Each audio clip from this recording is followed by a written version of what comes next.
Si les voix de femmes portaient, on aurait écouté la maman de Ramla, ce grand après-midi festif à Maroua. On aurait alors su que cette idée de donner la jeune adolescente en mariage comme deuxième épouse du mari de Safira était une boule puante, une décision dont on se mordrait les doigts bien vite. La maman de Ramla savait en effet que sa fille n'est pas facile, qu'elle était en l'air, à l'opposé total de la perception locale de ce qu'une fille doit être, obéissante, rêveuse d'une vie de bijoux et de voyages, de servante à domicile et de maternités enchaînées pour la gloire exclusive de son mari imposé. Ramla aime l'école, pas l'épargne. Elle aime un jeune homme de son âge, pas le choix de ses pères validé par ses tantes. On lui prescrit alors la patience, remède absolu contre de telles déviances.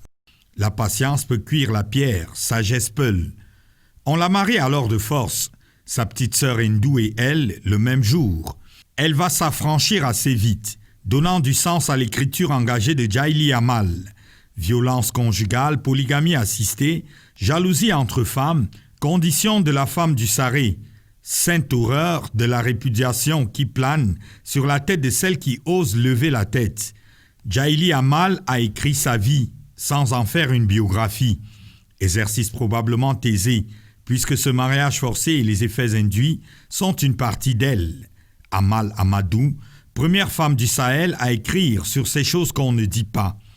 La patience conduit au ciel, mais le ciel est devenu l'enfer. C'est toujours le sage Peul qui l'a dit, et les impatientes le couchent sur papier. Édition Cola Paris, septembre 2020.